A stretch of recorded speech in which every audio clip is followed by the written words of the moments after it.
بسم اللہ الرحمن الرحیم۔ السلام علیکم۔ سورت فاتحہ یا حمد قرآن کریم کی پہلی صورت ہے جسے ام الکتاب کا لقب ملا ہے۔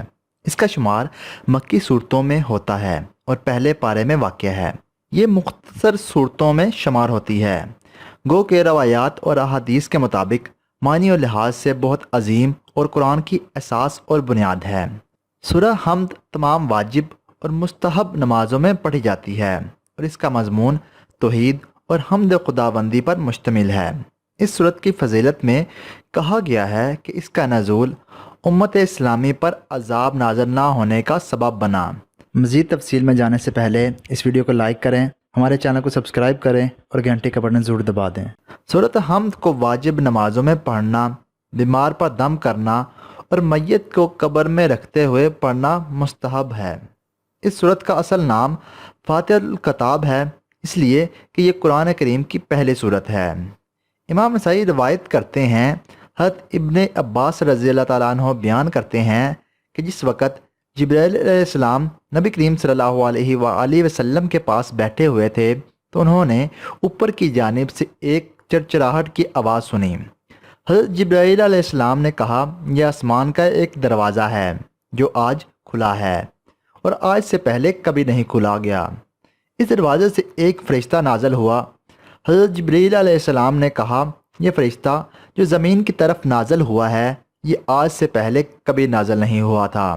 اس فرشتے نے آ کر سلام کیا اور کہا، آپ کو دو نوروں کی بشارت ہو جو آپ کو دیے گئے ہیں اور آپ سے پہلے کسی نبی کو نہیں دیے گئے۔ ایک نور فاتح الکتاب ہے اور دوسرا سورۃ البقرہ کی آخری آیتیں ہیں۔ ان میں سے جس حرف کو بھی آپ پڑھیں گے وہ آپ کو دے دیا جائے گا۔ سنن نسائی۔ اسماء اور ان کی علت۔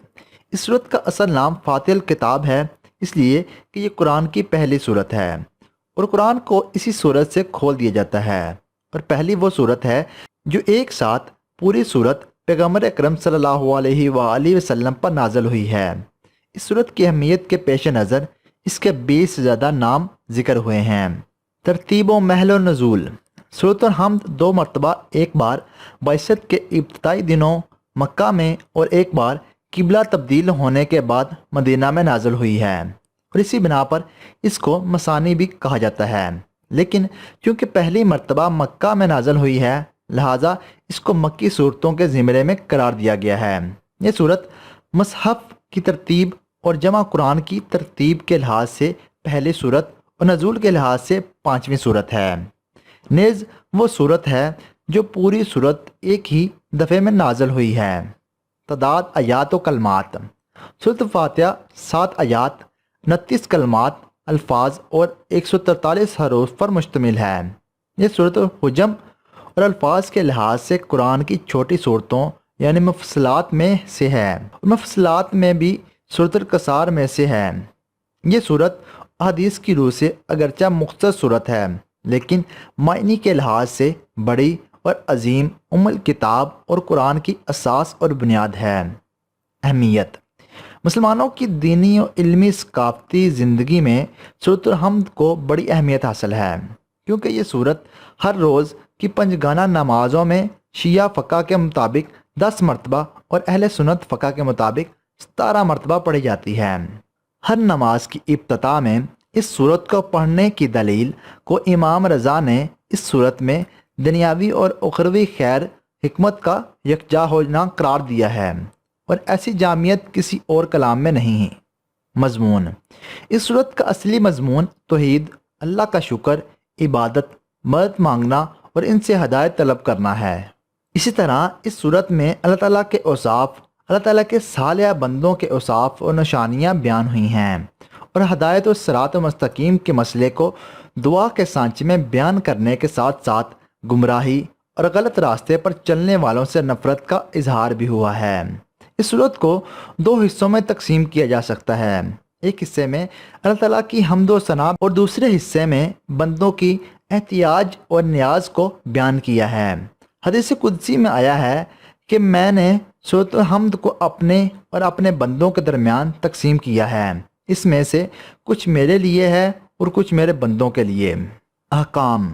سورۃ الحمد کو سیکھنا، صحیح پڑھنا اور واجب اور مستحب نمازوں کی پہلی اور دوسری رکعت میں قرات کرنا واجب ہے۔ نماز کی تیسری اور چوتھی رکعت میں نمازی کی مرضی ہے کہ وہ سورۃ الحمد پڑھے یا تسبیحات عربیہ پڑھے، لیکن ان دونوں میں سے کون سا افضل ہے اس بارے میں اختلاف ہے۔ نماز کی پہلی رکعت میں سورۃ الحمد سے پہلے اعوذ باللہ من الشیطان الرجیم کہنا مستحب ہے۔ جن مستحب نمازوں میں کوئی خاص قرات ذکر ہوئی ہے ان میں صرف سورۃ الحمد پڑھنا بھی جائز ہے۔ بہت سارے موارد میں سورۃ الحمد کی تلاوت مستحب ہے، جیسے مریض پر دم کرنا، میت کو قبر میں اتارتے ہوئے اور حائر حسینے سے تربت اٹھاتے ہوئے۔ تفصیلی مضمون نماز امام زمان۔ بعض حدیث میں ایسی نماز پڑھنے کی تاکید ہوئی ہے جس میں ایاک نعبد و ایاک نستعین والی آیت کو 100 مرتبہ تکرار کیا جاتا ہے، اور یہ نماز امام زمان سے مشہور ہے، جس کی ہر رکعت کے سورۃ الحمد میں اس آیت کو 100 مرتبہ تکرار کیا جاتا ہے۔ قطب الدین راوندی اور سید بن طاؤس نماز امام زمان کی حدیث کے راویوں میں سے ہیں۔ فاتحہ خوانی۔ چونکہ پیغمبر اکرم صلی اللہ علیہ وآلہ وسلم اور اہل بیت علیہ السلام کی احادیث میں مردوں کے لیے قرآن کی تلاوت کرنے کی تاکید ہوئی ہے، اس لیے مرحومین کی برسی، مجالس ترحیم اور قبور پا جانے والے افراد بعض صورتوں کی تلاوت کرتے ہیں، لیکن ایسے موقعوں پر زیادہ تر سورۃ الحمد پڑھی جاتی ہے، تو اس لیے ان پروگراموں کو بھی فاتحہ خوانی کہا جاتا ہے۔ بعض اوقات مجلس ترحیم کو بھی فاتحہ خوانی کا نام دیا جاتا ہے۔ فضیلت و خواص۔ اس سورت کی فضیلت اور اہمیت کے بارے میں بہت ساری روایات وارد ہوتی ہیں۔ ایک روایت کے مطابق جبرائیل امین پیغمبر اکرم صلی اللہ علیہ وآلہ وسلم سے کہتے ہیں کہ اس سورت کی وجہ سے امت اسلامی پر عذاب نازل نہیں ہوگا۔ ایک اور روایت کے مطابق اس سورت کو ہر درد کی دوا قرار دیا ہے۔ امام علی پیغمبر اکرم صلی اللہ علیہ وآلہ وسلم سے نقل کرتے ہیں کہ سورۃ الحمد عرش الہی کے خزانوں میں سے ہے، جسے اللہ تعالیٰ نے اپنے نبی کریم صلی اللہ علیہ وآلہ وسلم سے مختص کیا ہے، جس میں دوسرے کسی پیغمبر کو شریک نہیں کیا سوائے بسم اللہ کے، جس میں صرف سلیمان پیغمبر شریک ہیں۔ جو بھی محمد و آل محمد کی محبت کے عقیدے کے ساتھ پڑھے تو ہر ایک حرف کے بدلے ایسا حسنہ اسے دیا جائے گا جو دنیا اور اس میں موجود ہر چیز سے بہتر ہے۔ پیغمبر اکرم صلی اللہ علیہ وآلہ وسلم نے سورۃ الفاتحہ کو سب سے بہترین سورت قرار دیتے ہوئے فرمایا، تورات، انجیل، زبور اور قرآن میں سے اس جیسی سورت نازل نہیں ہوئی ہے۔ ایک اور حدیث نبی کے مطابق سورۃ الفاتحہ کی تلاوت کا ثواب 2/3 قرآن تلاوت کرنے اور تمام مومنین کو صدقہ دینے کے برابر ہے۔ امام جعفر صادق علیہ السلام نے بھی سورۃ الفاتحہ کے بارے میں فرمایا ہے کہ جو بھی اس کی تلاوت کرے گا اللہ اس پر دنیا اور آخرت کی خیر تک پہنچنے کا راستہ کھول دے گا۔